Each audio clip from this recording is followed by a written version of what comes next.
Just wait, it's taking a little bit time. Okay.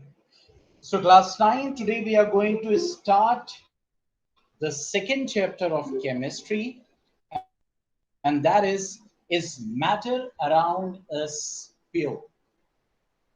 Is matter around us pure?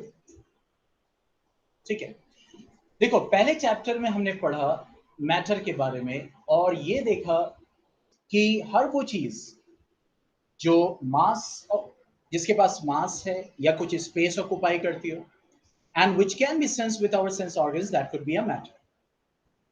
तो उसके बाद हमने ये देखा मैटर में कि मैटर जो होते हैं वो पार्टिकल्स के बने होते हैं, आगे हमें पता चलेगा और आज हम जानते हैं।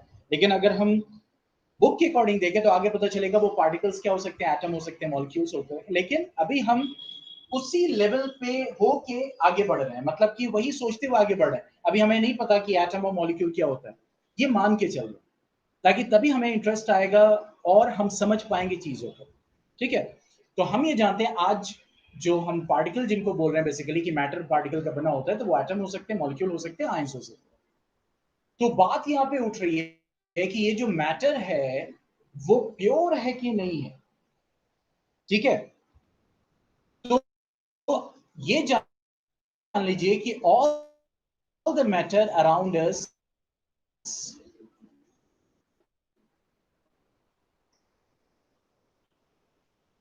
ठीक है, all the matter around us may not be pure. जरूरी नहीं है कि प्योर हो।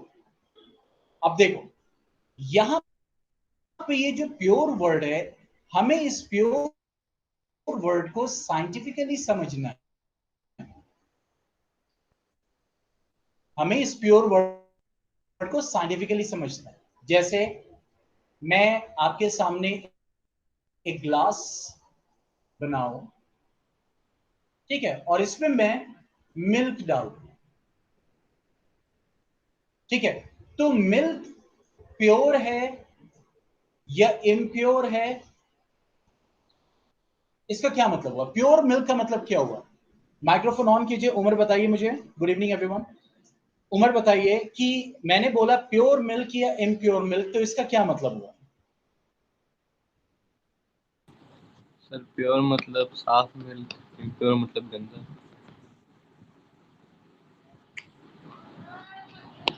क्या हुआ?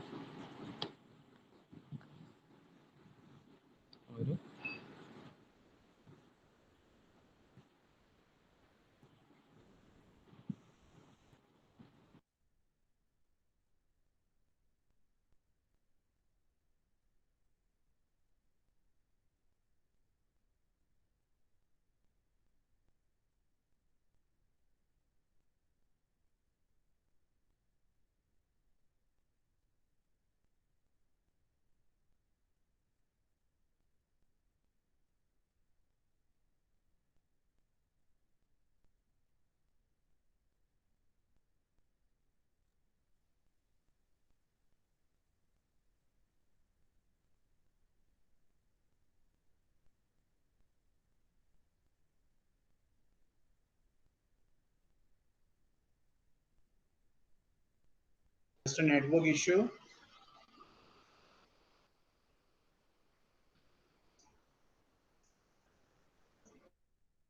ओके, सो हम ये पढ़ रहे थे कि अगर मैंने बोला मिल्क प्योर या impure basically, okay okay okay, ठीक है, कि मिल्क में कोई जर्म ना हो, मिल्क में कोई गंदगी ना हो, उसको हम प्योर मिल्क कहते हैं। या फिर मैंने ग्लास में वाटर डाला, तो जनरली अगर हम बोले प्योर वाटर है, प्योर वाटर जनरली आमतौर से जब हम बोलते हैं, जैसे आरओ का पानी आप कहोगे सर प्योर है, ठीक है, क्या मतलब? यानी कि उसमें कोई गंदगी ना हो, ठीक है, कोई जर्म ना हो उसको हम प्योर बोलते हैं।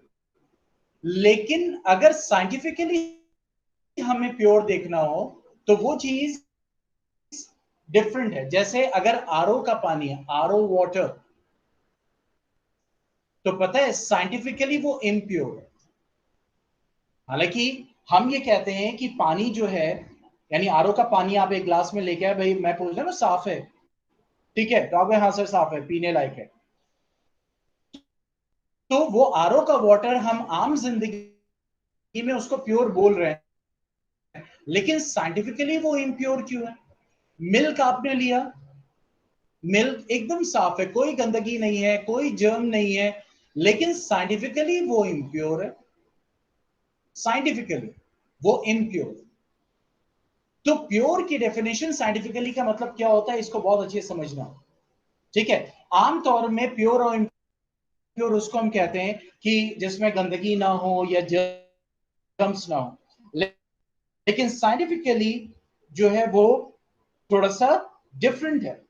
ठीक है, साइंटिफिकली प्योर हम उसको कहते हैं which is made of which is made of only one kind of particles. Thanks a lot. ठीक है, तो which is made of only one kind of particles, तो साइंटिफिकली उसको प्योर कहते हैं। तो अब थोड़ा नजर डालते हैं आरओ के पानी पे, ऐसा क्या है जो इसको साइंटिफिकली इंप्योर बोला जा रहा है। तो देखो, अगर आरओ का वाटर देखोगे तो इसमें वाटर होगा और इसमें मिनरल्स भी एडेड होते हैं ना। तो बेसिकली इसमें वाटर के साथ एक तरह के पार्टिकल का बना होता है, यानी सिर्फ अगर वाटर होता तो वो प्योर कहलाएगा, लेकिन उसके अंदर मिनरल एडेड है, तो इस वजह से साइंटिफिकली ये क्या हो गया, इम्प्योर हो गया। कोई बैक्टीरिया न जर्म्स, तो तब भी इसको साइंटिफिकली इम्प्योर क्यों बोला जा रहा है? क्यों बोला जा रहा है, उसका रीजन है, क्योंकि अगर मिल्क को हम देखें गौर से, तो इसमें क्या है, कार्बोहाइड्रेट है, इसमें क्या है, प्रोटीन है,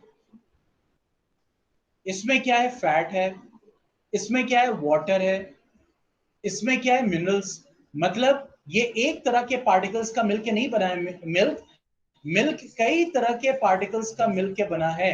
इस वजह से साइंटिफिकली हम मिल्क को क्या बोल रहे हैं, इम्प्योर बोल रहे हैं। समझ रहे हैं? तो साइंटिफिकली प्योर और इम्प्योर अलग है। और आम जिंदगी में जो हम प्योर और इम्प्योर बोलते हैं वो सिर्फ गंदगी के बेसिस पे बोलते हैं, या फिर जर्म्स होने या ना होने की बेसिस पे बोलते हैं। बाकी साइंटिफिकली अगर देखें तो वो कहता है वो जो सिर्फ एक तरह के पार्टिकल का बना हो वो प्योर है, अगर नहीं है तो साफ सुथरा मिल्क भी साइंटिफिकली इम्प्योर कहलाए।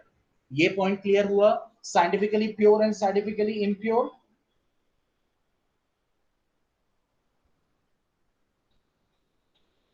Everyone in the chat box. इसीलिए आपको आरओ का पानी साइंटिफिकली इम्प्योर है, लेकिन आम जिंदगी में प्योर है। आपका साफ सुथरा मिल्क जो आप रोजाना कंज्यूम करते हैं, आम जिंदगी में वो प्योर दिख रहा है, लेकिन साइंटिफिकली इम्प्योर है। ठीक है, तो अब आगे बढ़ते हैं। तो अगर हमने देखा कि ये प्योर और इम्प्योर है, तो अब मैटर को जब हम क्लासिफाई करेंगे तो क्या, देखो, मैटर को जब हम क्लासिफाई करेंगे तो बेसिकली वो दो टाइप्स में इनिशियली डिवाइड होता है। इस पहले टाइप को बोलते हैं सब्सटेंस और दूसरों को बोलते हैं मिक्सचर, जिसको हम साइंटिफिकली इम्प्योर बोल रहे हैं। क्योंकि आरओ वाटर में पानी के साथ साथ मिनरल भी था, तो वो मिक्सचर कहलाएगा। आपने शक्कर पानी में घोल दिया, मिक्सचर कहलाएगा। ठीक है, तो मैटर दो टाइप का है। ठीक है, वो मैटर जो प्योर फॉर्म होता है, प्योर फॉर्म ऑफ मैटर, मतलब which is made of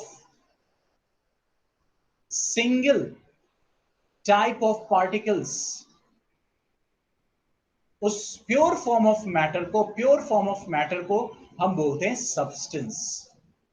जैसे मिसाल के तौर पर, फॉर एग्जाम्पल, आयरन आपने लिया, आयरन बार, ठीक है, एक आयरन का टुकड़ा लिया, तो अब इसमें जितने भी पार्टिकल्स होंगे वो सब के सब क्या होंगे, आयरन के पार्टिकल्स होंगे, सिर्फ और सिर्फ आयरन के पार्टिकल्स होंगे। इसके आयरन के पार्टिकल्स।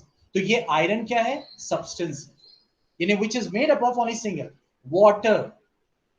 बहुत ध्यान से समझना, वाटर, वाटर कौन सा, डिस्टिल्ड वाटर, मतलब सिर्फ और सिर्फ, हालांकि डिस्टिल्ड वाटर हम कंज्यूम नहीं कर सकते, हमारे लिए कंज्यूमेबल नहीं है, खतरनाक है, ठीक है, पॉइजनस है, डेथ हो सकती है।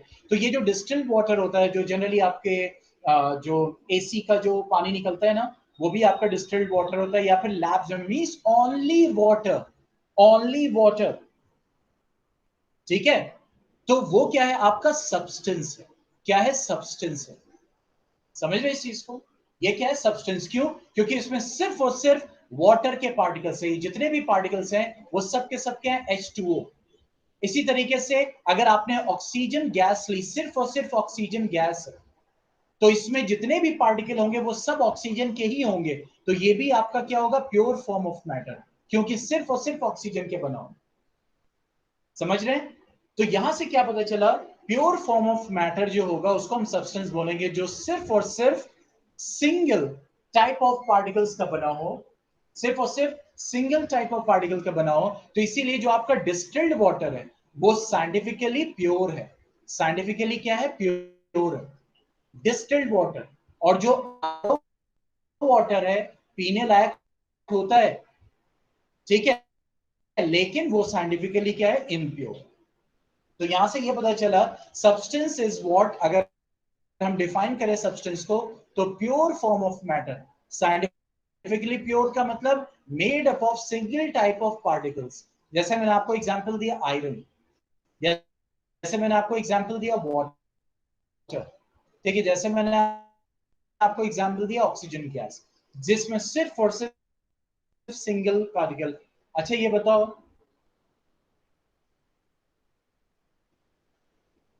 सिर्फ मैंने कार्बन डाइऑक्साइड गैस ली, कार्बन डाइऑक्साइड गैस, ये बताओ, ये सब्सटेंस होगा कि नहीं होगा, मतलब प्योर फॉर्म ऑफ मैटर होगा कि नहीं होगा।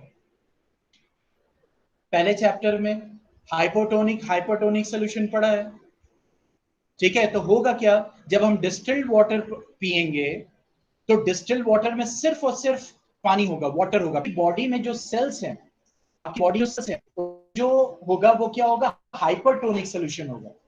तो पानी कहां मूव करता है, हाइपोटोनिक टू हाइपरटोनिक। तो जैसे ही आप pure form of water, that is distilled water पियोगे, तो वो वाटर सब का सब सेल में जाना शुरू हो जाएगा। यानी आपका एनिमल सेल होता है, तो वो एनिमल सेल स्वेल करना शुरू कर देगा, स्वेल करना शुरू कर देगा, तो फट जाएगा, बर्स्ट कर जाएगा, यानी आपका टिश्यू डिस्ट्रॉय होना शुरू हो जाएगा। टिश्यू डिस्ट्रॉय होना शुरू हो जाएगा तो ऑर्गन डिस्ट्रॉय होगा, आपकी डेथ हो सकती है, ठीक है। तो जो प्योर वाटर होता है वो हाइपोटोनिक होगा जब हम उसको पिएंगे, और हमारे सेल के अंदर जो होगा वो solution, rain water, rain water basically देखो, रेन वाटर में क्या होता है, आपके जो पॉल्यूटेंट्स होते हैं वो भी मिक्स होके आ जाते हैं। इसीलिए अगर रेन वाटर है तो उसको अच्छे से साफ करके छान करके अगर आप, तो नहीं ले सकते, क्यों, क्योंकि उसमें मिनरल तो आएगा ही आएगा, लेकिन साथ साथ गंदगी भी आएगी, क्योंकि पॉल्यूशन बहुत है आजकल।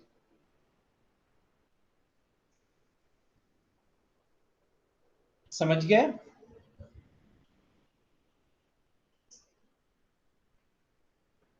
ठीक है। तो कार्बन डाइऑक्साइड गैस बताओ, ये क्या होगा, प्योर होगा, सिर्फ carbon dioxide gas, yes, it is a pure form of substance. यानी कार्बन डाइऑक्साइड गैस है, इस गैस, जैसे आपने इस कार्बन डाइऑक्साइड को एक कंटेनर में लिया, तो इसमें जितने भी कार्बन डाइऑक्साइड गैस के पार्टिकल होंगे वो सिर्फ और सिर्फ CO2 ही होंगे, उसके अलावा और कुछ नहीं होगा। यानी इस डब्बे के अंदर CO2 के अलावा और कुछ नहीं होगा, इसलिए ये क्या होगा, प्योर फॉर्म ऑफ सब्सटेंस होगा, ठीक है, प्योर फॉर्म ऑफ मैटर होगा। तो प्योर फॉर्म समझ में आ गया। तो मैटर दो टाइप के होंगे,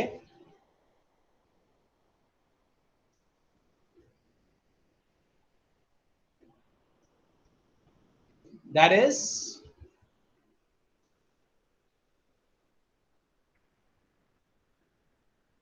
ठीक है, चल। तो मैटर दो टाइप के, सब्सटेंस विच इज प्योर और मिक्सचर जिसको साइंटिफिकली हम क्या बोलते हैं, इम्प्योर। ठीक है, तो अब सब्सटेंस की बात करें, आपने ये 8th क्लास में बेटा पढ़ा है, सब्सटेंस में कौन कौन से आते हैं, एलिमेंट्स आते हैं, जैसे हमने आयरन का एग्जांपल लिया, या फिर कंपाउंड, हम इनको पढ़ेंगे, या फिर कंपाउंड्स जैसे कि वाटर, जैसे कि कार्बन डाइऑक्साइड गैस।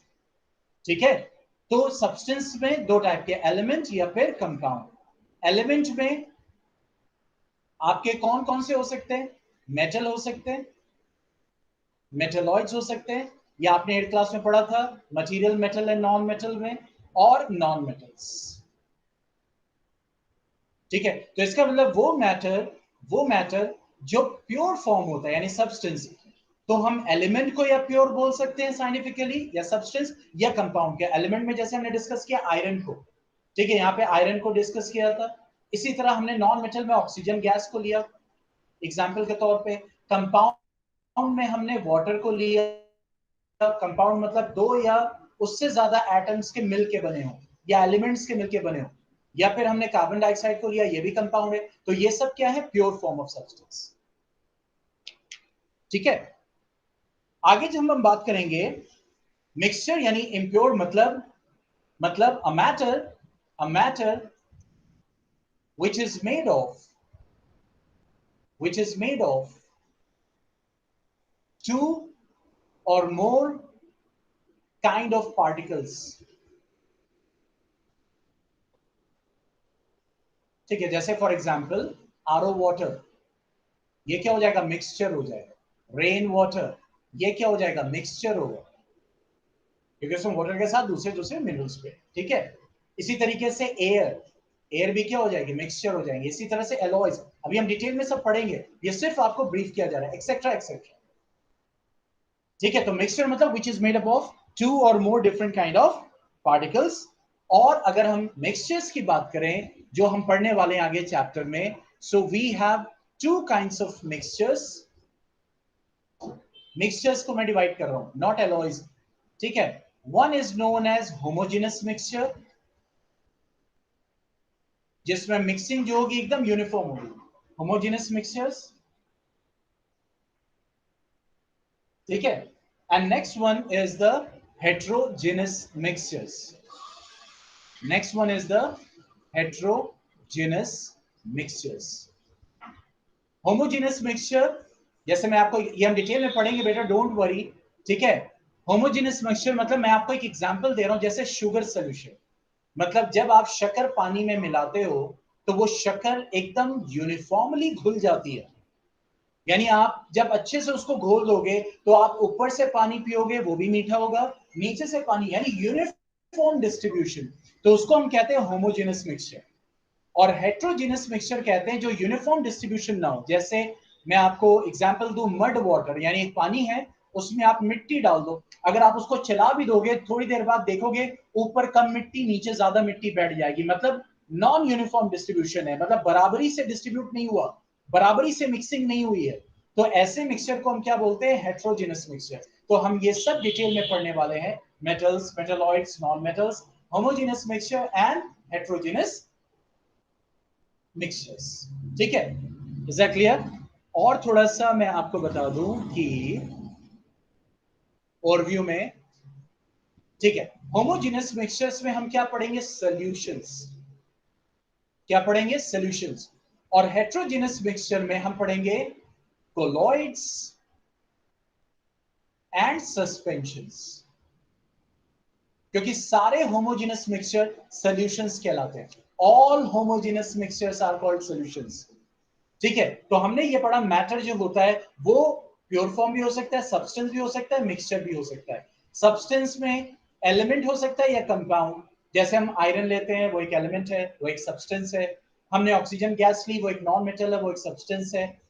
इसी तरह वाटर प्योर है, अगर डिस्टिल्ड वाटर या कार्बन डाइऑक्साइड गैस, तो ये कंपाउंड है। इसको कंपाउंड क्यों बोल रहे हैं, क्योंकि देखो ये दो एलिमेंट या उससे ज्यादा का मिल के बना है। आयरन सिर्फ आयरन का है, ऑक्सीजन में सिर्फ ऑक्सीजन, ओ सिर्फ ऑक्सीजन है, लेकिन वाटर में हाइड्रोजन ऑक्सीजन है, कार्बन डाइऑक्साइड में कार्बन ऑक्सीजन है, इसीलिए इसको कंपाउंड बोल। इसको डिटेल में और पढ़ेंगे, ठीक है। मिक्सचर जब हम कहेंगे, इम्प्योर क्यों बोल रहे हैं, because it is made up of 2 और मोर कंपाउंड्स, सॉरी 2 और मोर आप कह सकते हैं पार्टिकल्स। जैसे होमोजेनस मिक्सचर में हमने शुगर सोल्यूशन को पढ़ा, सॉल्ट सोल्यूशन, तो इसमें क्या होगा, नमक पानी में मिलेगा, या फिर मड वाटर हमने हेट्रोजीनस में पढ़ा, तो इसका मतलब क्या हो गया, मड वाटर हो गया, सैंड वाटर हो गया। ये सारे के सारे हम पढ़ने वाले हैं आगे डिटेल में। कोई कंफ्यूजन इसमें ओवरव्यू में एक बार देख लीजिए अच्छे से, कोई कंफ्यूजन हो, कोई डाउट हो, उसको पूछिए, फिर हम आगे बढ़ते हैं।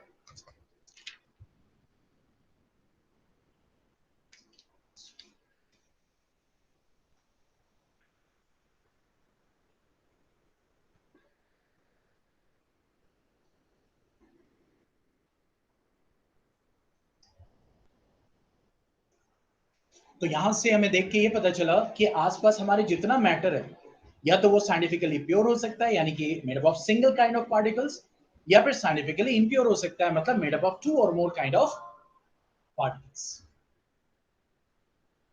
ठीक है, तो चलिए सबसे पहले हम स्टार्ट करते हैं एलिमेंट। हम एलिमेंट को स्टडी करें। ठीक है, तो एलिमेंट सब्सटेंस है, प्योर फॉर्म है, ये हम देख चुके हैं। लेकिन अब एलिमेंट किसको बोलेंगे? ठीक है, तो इसका डेफिनेशन है अ सब्सटेंस, मतलब प्योर फॉर्म, जैसे ही सब्सटेंस बोला मतलब pure form of matter which cannot be split up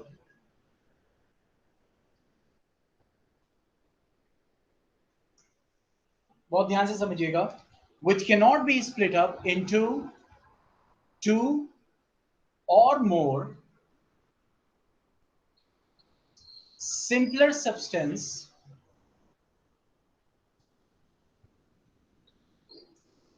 by usual chemical method।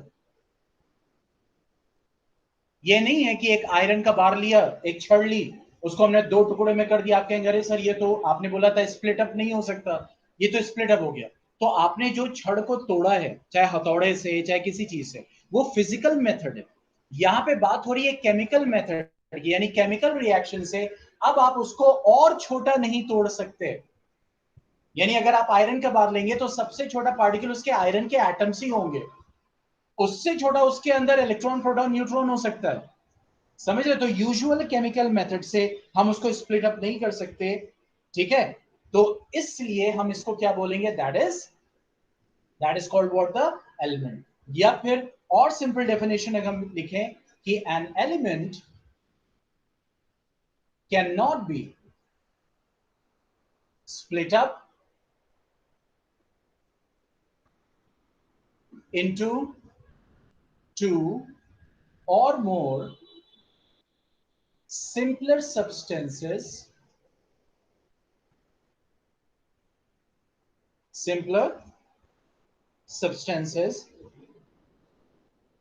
ठीक है, because it is made of only one kind of atoms। this is the best definition, ठीक है। ये उसका एक तरह से इलस्ट्रेशन आप कह सकते हैं, it is made up of only one kind of atoms। जैसे एग्जांपल हम ले आयरन का, आयरन बार, तो आयरन बार में ये मान लो कि एक टुकड़ा है आयरन बार का, ठीक है। अब इसमें क्योंकि आयरन एक मैटर है, एक सब्सटेंस है, तो इसमें जो भी पार्टिकल होगा वो सिर्फ और सिर्फ किसका बना होगा, सिर्फ और सिर्फ आयरन का, Fe। सारे के सारे जितने इसमें पार्टिकल्स होंगे, सॉलिड स्टेट है तो पार्टिकल्स करीब करीब होंगे, वाइब्रेट कर रहे होंगे, क्योंकि हमने पढ़ा पहले चैप्टर में सॉलिड में भी जो पार्टिकल्स होते हैं वो कॉन्टिन्यूअस स्टेट ऑफ मोशन में होते हैं, मतलब ये वाइब्रेट करते रहते हैं। तो इसमें जितने भी पार्टिकल्स हैं वो सिर्फ और सिर्फ आयरन, तो इस वजह से केमिकली आप इसको और तोड़ नहीं सकते, ठीक है। यानी जितने भी पार्टिकल्स होंगे वो सब किसके होंगे, आयरन के, सब Fe, ठीक है। तो ऐसे सब्सटेंस को हम क्या बोलते हैं, दैट इज कॉल्ड एलिमेंट। कोई कंफ्यूजन इसमें, किसी को कोई कंफ्यूजन?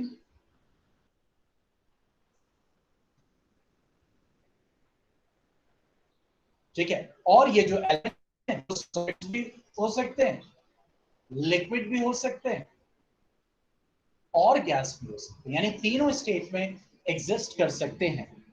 तो जैसे कि मैंने आपको बताया कि ये जो एलिमेंट होता है, जैसा फ्लो चार्ट में मैंने आपको बताया, वो डायग्राम देख के या आपके पास बुक्स भी होंगी तो फ्लो चार्ट जरूर प्रैक्टिस कर लीजिएगा। फ्लो चार्ट से हमें बहुत आसानी होती है कैटेगरी समझने में, ठीक है। तो ये जो एलिमेंट है बेसिकली ये 3 टाइप के होते हैं। वन इज मेटल, ठीक है, one is metal, one is metalloid और वन इज नॉन मेटल। तो सबसे पहले हम पढ़ रहे हैं एलिमेंट कैटेगरी में, एलिमेंट को पढ़ रहे हैं और उसमें हम पढ़ रहे हैं दैट इज द मेटल, ठीक है। अगर एक डेफिनेशन फॉर्म में लिखना हो मेटल को, आप सब लोग जानते हैं, ये 8th क्लास में पढ़ चुके हैं। कुछ एक्स्ट्रा चीजें मैं यहाँ पे आपको बताऊंगा, लेकिन यहाँ पे 8th क्लास में ऑलरेडी प्रॉपर्टीज, फिजिकल प्रॉपर्टीज पढ़ चुके हैं। Chemical properties metals and non metals की आप पढ़ोगे 10th क्लास में डिटेल में, ठीक है। 9th क्लास में आप पढ़ रहे हो physical properties of what, metal, non metals and metalloids. तो मेटल को अगर हमें डिफाइन करना हो तो हम लिख सकते हैं a metal is an element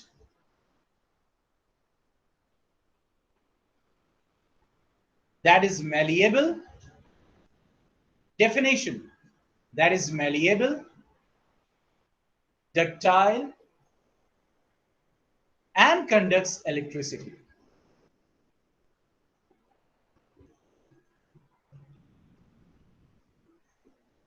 ठीक है। तो अब कुछ फिजिकल प्रॉपर्टीज जिससे हम पहचान सके कि वो जो हमारा मेटल है, ठीक है। ये क्या है physical properties? These are the general properties. कुछ प्रॉपर्टीज ऐसी हैं जो फिजिकल प्रॉपर्टीज मेटल की खास है, यानी वो आपको नॉन मेटल में नहीं मिलेगी। जैसे सबसे पहले मेटल्स आर मेलेबल। मेलेबल का मतलब they can be drawn into sheets, यानी मेटल को आप पीट पीट कर हैमर से आप शीट्स में कन्वर्ट करें। इसीलिए आप देखो जो शीट्स आती हैं, चाहे वो रूफ की शीट्स हो, आयरन क्या होता है? Sodium mercury.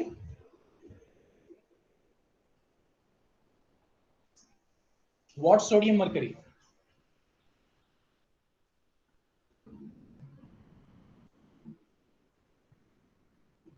आदित्य क्वेश्चन को कंप्लीट कीजिए।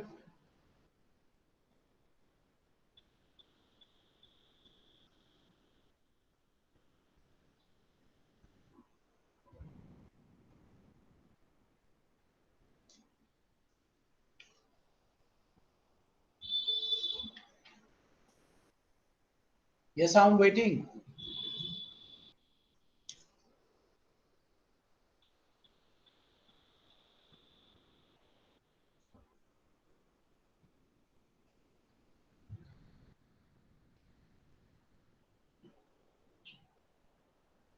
वही चीज है ना, मैंने क्या बोला?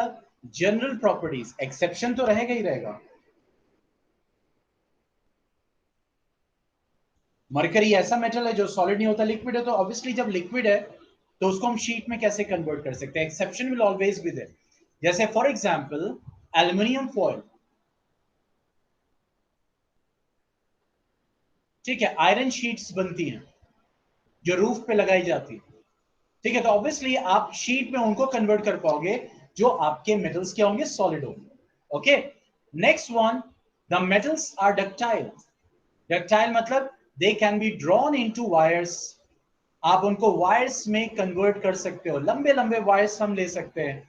जैसे अगर हम वायर्स की बात करें तो 100 मिलीग्राम अगर आप सिल्वर लेते हैं, 100 मिलीग्राम सिल्वर, तो उस 100 मिलीग्राम सिल्वर से आप 200 मीटर लंबा तार बना सकते हैं, 200 मीटर्स लॉन्ग वायर। यानी सिर्फ 100 मिलीग्राम सिल्वर से आप उसको वायर में आप कन्वर्ट करते जाएंगे तो 100 मिलीग्राम सिल्वर से 200 मीटर लंबा वायर जो होगा वो बनके तैयार हो सकता है, ठीक है। इसीलिए अगर हम बात करें इसमें, gold and silver are most ductile elements, यानी सारे मेटल्स में हम मेटल्स को पढ़ रहे हैं तो उनमें गोल्ड और सिल्वर सबसे ज्यादा डक्टाइल होते हैं, ठीक है। Now coming to the next, metal की property, they are the good conductors of heat and electricity. ठीक है, मेटल्स जो होते हैं, they are the good conductors of heat and electricity. इसीलिए क्या होता है, जैसे आप जो यूटेंसिल्स बनाते हो, यानी बर्तन, खाना पकाने के जो बर्तन होते हैं, वो मेटल के इसीलिए होते हैं क्योंकि वो they are the good conductor of the electricity, sorry heat. इसी तरह आपके इलेक्ट्रिक वायर्स क्यों मेटल के बने होते हैं? क्लियर? जैसे कॉपर वायर, कॉपर वायर होता है. कॉपर वायर क्यों? क्योंकि सिल्वर के बाद कॉपर की कंडक्टिविटी बहुत अच्छी होती है. ठीक है, एल्युमिनियम की भी होती है लेकिन कॉपर की सबसे अच्छी होती है, सिल्वर की सबसे ज्यादा अच्छी होती है. लेकिन सिल्वर के वायर इसलिए बनाते हैं क्योंकि वो चोरी हो जाएंगे. इसी वजह से कॉपर के वायर बनाए जाते हैं. क्यों? क्योंकि उससे दाम भी कम होगा और उसकी कंडक्टिविटी भी अच्छी होती है, यानी इलेक्ट्रिसिटी को कंडक्ट करते हैं. इसीलिए आपको कॉपर वायर देखने को मिलते हैं. लेकिन अगर आप कहें तो silver is the best conductor of electricity, means silver is the best conductor of electricity.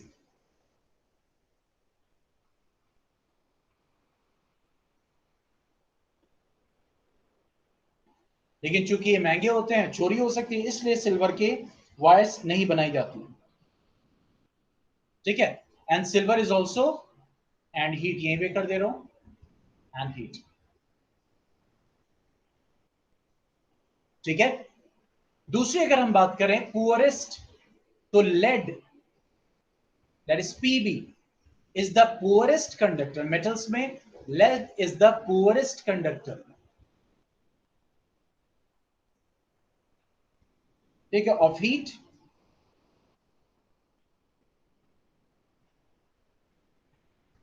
ठीक है, और अगर हम बात करें, बहुत ध्यान से इसको समझिएगा, mercury, that is Hg, is the poor conductor of heat. Poor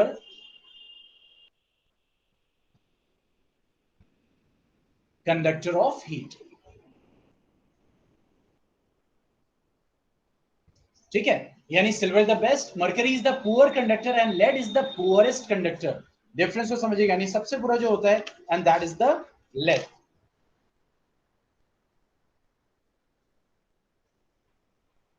Okay, now coming to the next property, and that is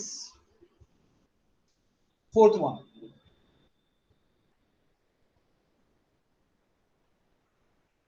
Generally metals are solids except mercury. ठीक है, ये क्या होता है? That is liquid at room temperature.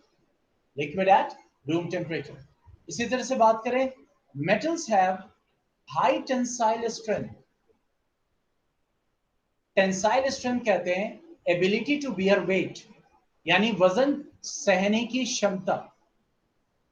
Tensile strength का मतलब होता है एबिलिटी टू बियर वेट. इसीलिए आपने देखा होगा जो ब्रिज होते हैं वहां पे आयरन के बार्स लगाए जाते हैं. अब इसमें एक्सेप्शन भी है, जैसे आपका सोडियम हो गया,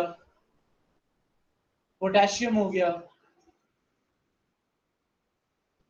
ठीक है, गैलियम हो गया, ये दो याद रखिए. ठीक है, सोडियम पोटेशियम, क्यों? They are soft and they don't have high tensile, they have the low tensile strength. लेकिन आमतौर से मेटल्स की जो टेंसाइल स्ट्रेंथ होती है वो हाई होती है, यानी कि दे कैन बियर वेट. उसके बाद अगर हम बात करें मेटल्स, यानी तो आमतौर से जो कलर होता है, मेटल्स आर सिल्वर या ग्रे इन कलर आमतौर से. जैसे आप कहेंगे गोल्ड, तो बेसिकली गोल्ड का जो कलर है वो उसका कैरेक्टरिस्टिक कलर, उसी को गोल्ड कलर बोलेंगे. कॉपर का जो रेडिश ब्राउन है वो उसका एक्सेप्शन है, मतलब कि वो रेडिश ब्राउन कलर है. ठीक है, लेकिन जनरली आमतौर से मेटल आपको सिल्वर या ग्रे कलर के दिखेंगे. एक्सेप्शन में आप लिख सकते हैं, एक्सेप्शन में लिख सकते हैं गोल्ड. ठीक है, गोल्ड हो गया या फिर कॉपर हो गया जो रेडिश ब्राउन कलर का होता है. उसके बाद बात करें, metals have high densities, high densities, जैसे फॉर एग्जांपल आयरन की बात करें तो उसकी डेंसिटी कितनी होती है? अगर 1 सेंटीमीटर क्यूब आपने आयरन लिया वॉल्यूम में तो उसकी डेंसिटी होती है 7.8 ग्राम। यानी छोटा सा टुकड़ा 1 सेंटीमीटर क्यूब, मतलब मान लो ये 1 सेंटीमीटर, सॉरी 1 सेंटीमीटर थोड़ा सा बड़ा भी हो जाएगा, ठीक है। तो इसका मतलब ये जो 1 सेंटीमीटर क्यूब आपका आयरन है, इसका वजन कितना होगा? 7.8 ग्राम। लेकिन एक्सेप्शन है, जो पहले भी डिस्कस कर चुके हैं हम। एक्सेप्शन क्या है? सोडियम पोटेशियम, जिसकी डेंसिटी क्या होती है? लो होती है, यानी कम भारी होता है, ठीक है। उसके बाद हम बात करेंगे कि जब साउंड की बात आती है तो मेटल्स आर सोनोरस। देखो सोनोरस साउंड क्या होते हैं, इसीलिए हम इनको क्या होते हैं स्कूल बेल्स में यूज करते हैं। यानी जब आप उनको हिट करेंगे तो वाइब्रेटिंग साउंड एक प्रोड्यूस होती है। उसको हम, ये नहीं आप लकड़ी को भी हिट करेंगे वहां से भी साउंड प्रोड्यूस हो रहा है, लेकिन वो सोनोरस साउंड नहीं है। सोनोरस मतलब एक गूंज टाइप की प्रोड्यूस होगी। तो मेटल्स आर सोनोरस, ठीक है, means they produce ringing sound, ringing sound. इसीलिए हम इनको क्या करते हैं, मेटल्स की हम बेल्स में यूज करते हैं, स्कूल बेल्स हो गए एक्सेट्रा, ठीक है, उनमें हम उनको यूज करते हैं, ठीक है। Metals are hard, metals are hard, ठीक है, लेकिन एक्सेप्ट सोडियम, ठीक है। सोडियम क्यों? It can be cut with a knife, एकदम आप मक्खन की तरह इसको काट सकते हैं। लेकिन आमतौर से मेटल्स हार्ड होंगे। Sodium it can be cut with a knife, you can cut with a knife sodium, okay.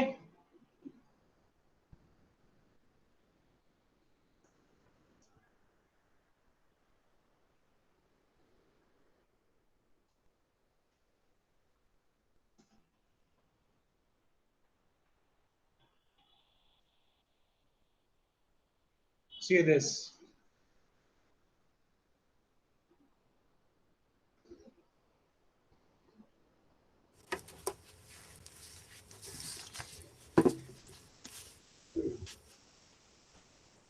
So this is sodium. See, कितने आसानी से आप कट कर सकते हैं sodium. Video is visible to everyone.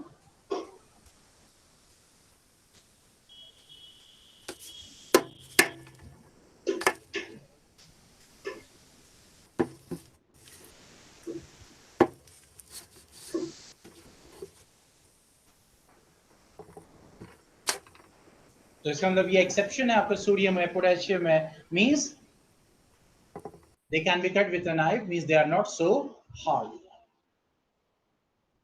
Okay.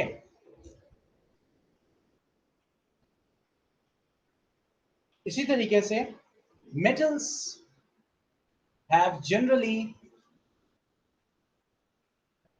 इसीलिए room temperature पे वो हार्ड होते हैं, have high melting points and boiling points.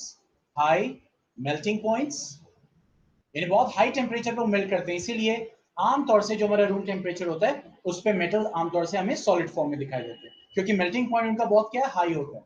High melting points and boiling points,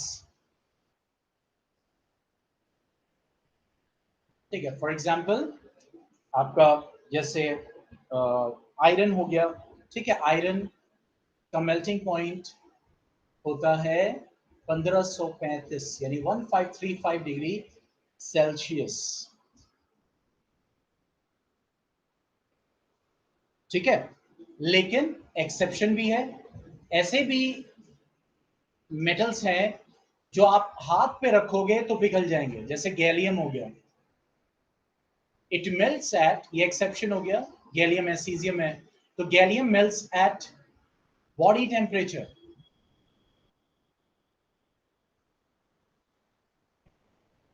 melts at यानी आप उसको हाथ पे रखोगे पिघल जाएगा। Let me show you,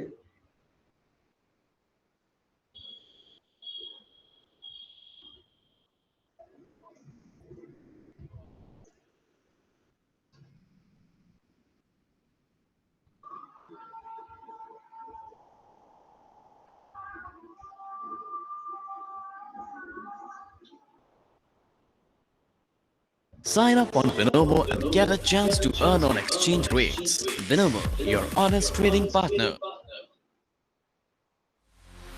See this.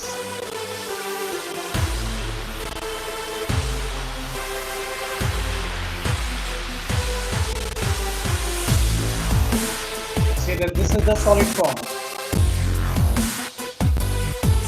यानी कि आपके हाथ के टेम्परेचर यानी 37 डिग्री सेल्सियस ही काफी है उसको मेल्ट करने के लिए।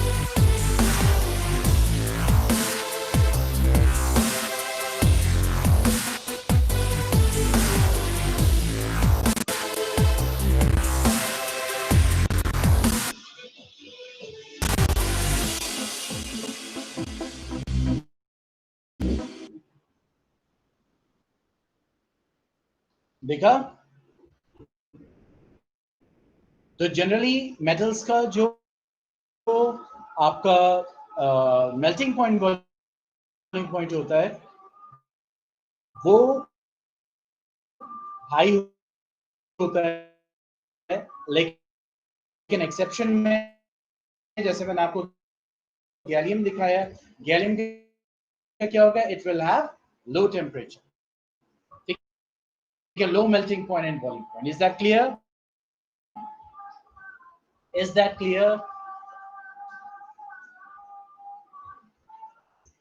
ठीक है, तो अब यहां पे अगर हम एग्जाम्पल की बात करें, ओवरऑल मेटल के एग्जाम्पल, तो बहुत सारे एग्जाम्पल हैं आपके। आयरन हो गया, कॉपर हो गया, और ये सब हम पीरियोडिक टेबल में 10th क्लास में पढ़ेंगे। एग्जाम्पल्स आप याद कर सकते हैं। आपका गोल्ड हो गया, ठीक है, एक्सेट्रा। अब हम बढ़ते हैं आगे, and that is about the non metals.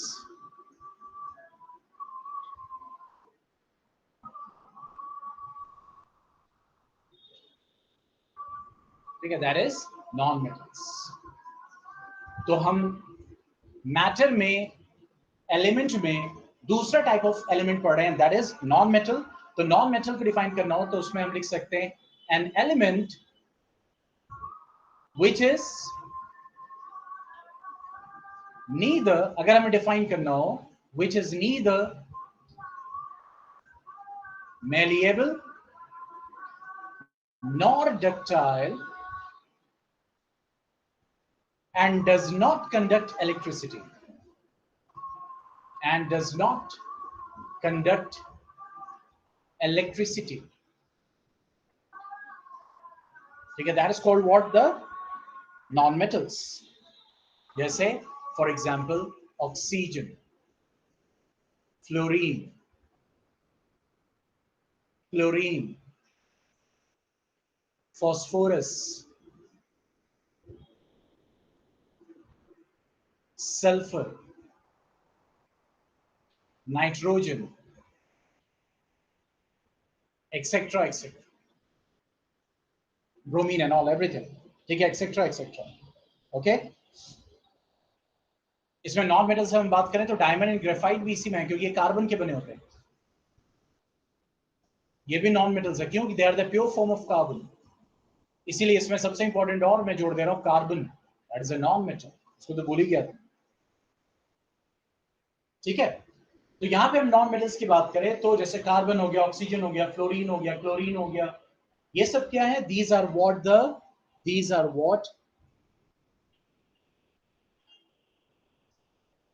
The examples of non metals, ठीक है।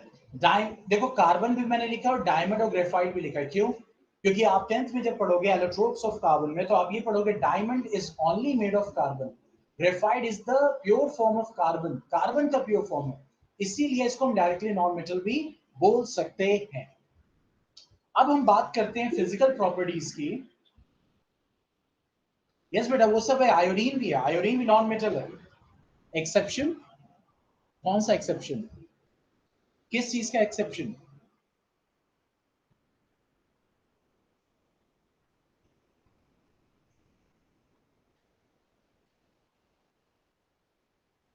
बेटा नॉन मेटल का एक्सेप्शन प्रॉपर्टीज में देखेंगे ना। अभी आप एक्सेप्शन जब देखते हैं तो प्रॉपर्टीज के बेसिस पे देखते हैं ना, कि हाई मेटल है, हाई टेम्परेचर है, मेल्टिंग पॉइंट है, लेकिन इसका लो मेल्टिंग पॉइंट है, तो प्रॉपर्टीज में एक्सेप्शंस देखा था, नॉन मेटल का कोई एक्सेप्शन नहीं है, नॉन मेटल तो नॉन मेटल रहेगा ना। और फिजिकल प्रॉपर्टीज में जब 1 by 1 प्रॉपर्टीज पढ़ेंगे, physical properties of non metals, तो उसमें हमें एक्सेप्शन दिखेगा।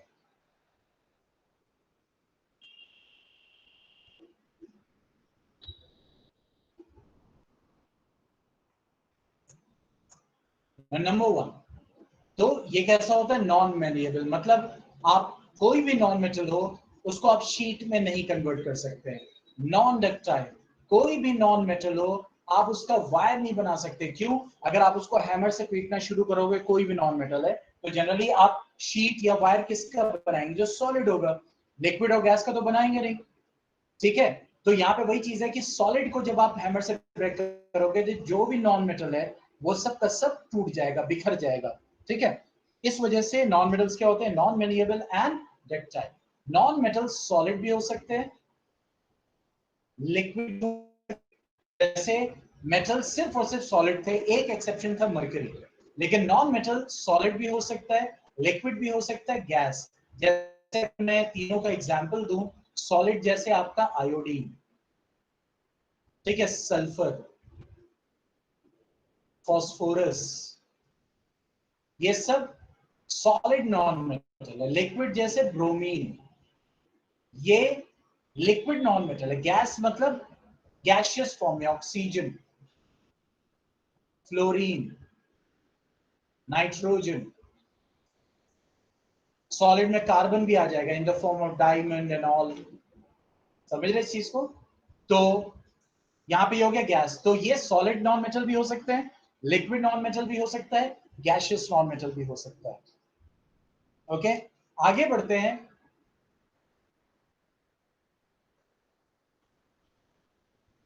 Non metals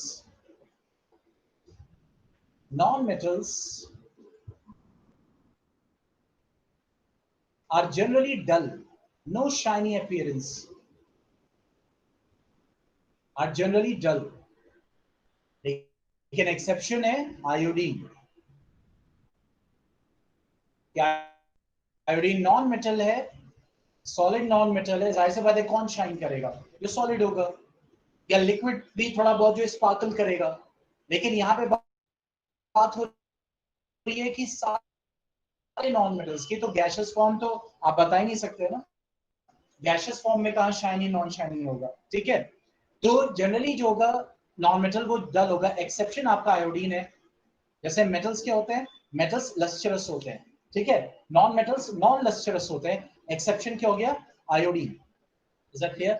non metals are poor conductor of heat and electricity, of heat and electricity, ठीक है, they are the poor conductors of heat। वही हो गया एक्सेप्शन। एक्सेप्शन में जैसे अगर हम बात करें डायमंड, कार्बन है, कार्बन का बना होता है, तो diamond is a good conductor of heat.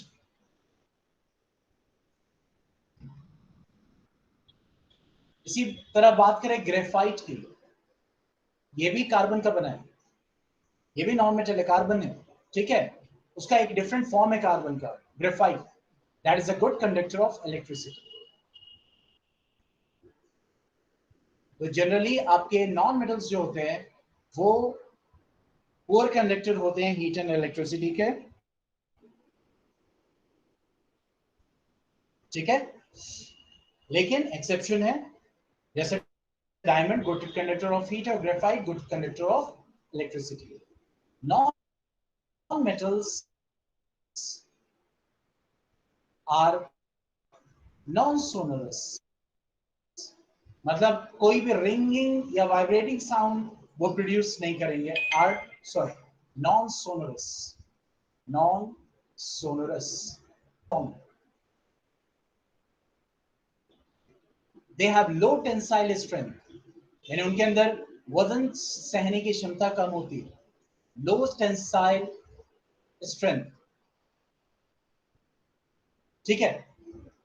Non metals are generally soft, आमतौर से सॉफ्ट। भाई गैशियस और लिक्विड जो होंगे, जो गैस या लिक्विड फॉर्म में होंगे तो वो तो उनको छोड़ दिए, जो सॉलिड फॉर्म होंगे जनरली वो क्या होंगे, सॉफ्ट होंगे, except diamond, that is generally hard. इतना हार्ड होता है कि आपकी ग्लास कटिंग में भी यूज होता है, ठीक है, आर्टिफिशियल डायमंड्स भी यूज होते हैं और कहीं की ओरिजिनल डायमंड्स भी यूज होते हैं, ठीक है। आगे बात करें, क्योंकि इस टॉपिक को आज यही कवर अप कर देते हैं, ठीक है। Non metals are have low melting point and boiling point, यानी नॉन मेटल्स का जनरली क्या होगा, मेल्टिंग पॉइंट बॉइलिंग पॉइंट क्या होगा, लो होगा, ठीक है। फॉर एग्जांपल सल्फर, सल्फर का मेल्टिंग पॉइंट क्या होगा, that will be 119 degree Celsius, ठीक है। लेकिन एक्सेप्शन है जिनका हाई मेल्टिंग पॉइंट होता है, एंड दैट इज ग्रेफाइट,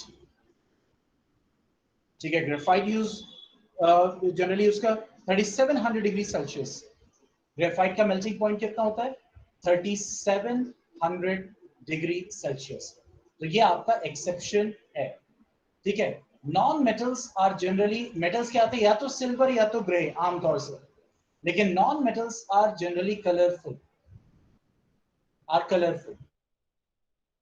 यानी आपको रेड भी मिलेंगे, देखिए आप मैच स्टिक पे फॉस्फोरस लगा होता है, रेड कलर का होता है, सल्फर येलो कलर का होगा, ठीक है।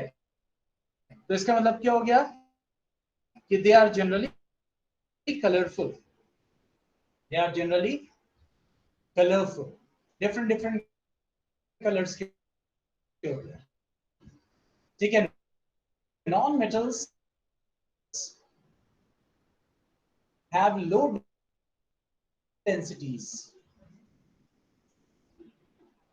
यानी हल्के होते हैं, लो डेंसिटीज होती है, ठीक है। फॉर एग्जांपल सल्फर की बात करें तो सल्फर की जो डेंसिटी होती है दैट इज 2 ग्राम पर सेंटीमीटर क्यूब, ठीक है, लाइट होता है, ठीक है। लेकिन एक्सेप्शन है आपका आयोडीन, जिसकी डेंसिटी क्या होती है, high, it is having the high density. So आज के लिए इतना ही, कल आपका ऑफ रहेगा, आपका टेस्ट सैटरडे में, नेक्स्ट सैटरडे है, जिस चैप्टर का है आप उसको रेडी कीजिए, और मंडे में मिलेंगे फिर केमिस्ट्री के साथ, जिसमें हम आगे पढ़ेंगे नॉन मेटल्स के बारे में, और फिर हम स्टार्ट करेंगे अपना topic, and that is mixture then solution and all. ये थोड़ा चैप्टर बड़ा है, बाकी आगे के 2 चैप्टर से तो थोड़ा सा टाइम लग सकता है इस चैप्टर में, okay. Then stay home, stay safe, good bye. तो आज क्विज जाएगा आपको, इससे रिलेटेड क्विज जाएगा और वीडियो असाइनमेंट जाएगा।